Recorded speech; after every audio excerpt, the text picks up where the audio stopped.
नमस्कार प्रिय शिव भक्त माने आपण जानते कि वर्षर सबुठारु रहस्यमय और पवित्र राति महाशिवरात्रि दिन शिवलिंग उपरे जो जिनिस आपण भक्ति अर्पण करती सेही जिनिस को जदि श्रद्धारे घर को नहीं आसती तेबे ताहा आपणक जीवन में अपार कृपा आनीपारे। 15 तारिख दिन पड़ुची महाशिवरात्रि। आपण माने एही शिवरात्रि दिन उपाय निश्चिंत करंतु आपण मानकर मंगल हेब। आज भिडियोटी आपण निश्चिंत शेष पर्यंत देखंतु कारण एठारे मु कहिबी केउ जिनिस आनिबे काहेकि एहाको पवित्र मना जाए एहार आत्मिक अर्थ कौन। महाशिवरात्रिर महत्व। महाशिवरात्रि केवल एक पर्व नुहे, एहा आत्मा और परमात्मा को मिलनर रात्रि।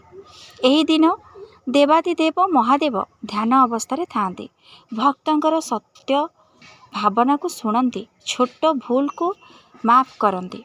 शास्त्र अनुसार यही रात्रि रे करा जायथिबा पूजार फल सहस्र गुणा होइथाय।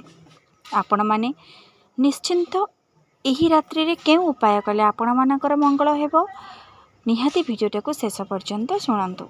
शिवलिंगर आत्मिक अर्थ कौन। शिवलिंग कौनसी साधारण पत्थर नुहे, यह सृष्टिर आरंभ, शक्ति और शून्यतार सम्मिलन, जीवन और मृत्युर समतुलन।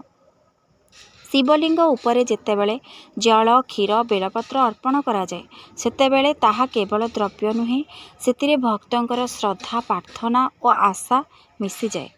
मुख्य प्रश्न केउ जिनिस आपण एही दिन आनिबे। महाशिवरात्रि रात्रि रे अभिषेक परे शिवलिंगरु जेउ पवित्र जल चरणामृत बही आसे सेही जल को ही भक्त माने श्रद्धारे आनती। एठारे एक कथा बहुत जरूरी, यह कौनसी मांत्रिक जिनिस नुहे, यह भक्ति आस्था नियम सहित जड़ित। कहीं जल को पवित्र मना जाए कारण यह महाशिवरात्रि दिन शिवलिंग उपर अभिषेक परे भक्तंकर जप तप प्रार्थना सहित जड़ित। शास्त्र रे कहा जाए जेउठारे श्रद्धा अच्छी सेठारे शिव निश्चय अछंती। शिवंक सबुठारु प्रिय पत्र कहीं आनिबे बेलपत्र 3टी पत्र, इच्छा कर्म और ज्ञान। शिवंक त्रिनेत्र प्रतीक किपरि रखिबे पूजा घर रे सुखाई रखंतु। प्रदोष और सोमवार दिन स्मरण करंतु, यह मन शांति और संयम देथाए। एवं विभूति और भस्म शिवंक वैराग्यर सर्वोच्च प्रतीक। आत्मिक अर्थ सबकिछि नश्वर अहंकार दग्ध हेबार सूचना। किपरि व्यवहार करिवे कपाल रे तिलक प्रार्थना समय स्मरण, यह भय और अहंकार कमाए।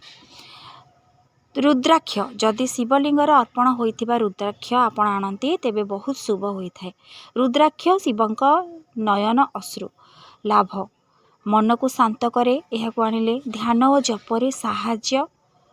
नियम यार शुद्ध भाव धरतु, देखा देखी पाई नुहे, यह आत्मिक संजोग बढ़ाए। एवं पूजार फूल सुखाई जो फूल शिवलिंग अर्पण होता है से आपण सुखाई रखंतु। कहीं रखिबे भक्तिर स्मृति प्रार्थनार भगवान को जागृत करे, यह शुभ शक्तिर स्मरण कराए। नैवेद्यर प्रसाद जेउटी मंदिर रे प्रसाद भावे मिले घर को नहीं श्रद्धारे ग्रहण करंतु, समस्त को समभाव दियंतु। प्रसाद कृपार भाग। गुरुत्वपूर्ण सतर्कता लोभरे बहुत जिनिस नियंतु नाही, मंदिर नियम भंग करंतु नाही। यह रखिले धन आसीबो भावना रखंतु नाही। शिव भक्ति चाहती व्यवसाय नुहे। शिवरात्रि दिन शिवलिंग को जति यही 5टी जिनिस शिवलिंगरू यही 5टी जिनिस भक्ति आनती तेबे शिव आपणक मन को प्रथमे बदलाई देबे आउ सेइथिरु जीवन आपणकर बदली जीव। भक्ति माने शुद्ध मन, नियमित साधना और भल कर्म। शिव हेउचंती वैराग्य और करुणा, से आडंबर नुहे सत्य भाव देखती। तेणु आपण नियम माने एही जिनिस सबू भगवान को ठारो शिवलिंगरू नहीं आसतु।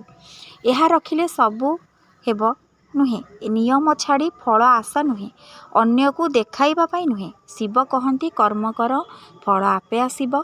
सत्य परिवर्तन किपरि आसे, नियमित जप ओम नमः शिवाय। संयम अहंकार करंतु नाही। सेवा मनीष को सम्मान करंतु, धैर्य समय को भरोसा करंतु। एही अभ्यास सह पवित्र जल स्मरणर प्रतीक होई रहे। महाशिवरात्रि जीवनर नुआ आरंभ। एही रात्रि आमको शिखाए नकारात्मकता को छाड़, सत्य को धर। शिव दंड नुहे दिग्दर्शन दियंती। भक्तिर मूल अर्थ भूल धारणा एड़ांतु, दीर्घकालीन परिवर्तन ही चली थाए। जदि यही वीडियो आपण मानक मन को छुई थाए तेबे लाइक शेयर सब्सक्राइब निश्चिंत करंतु। कमेंट रे जय महादेव लिखंतु। हर हर महादेव।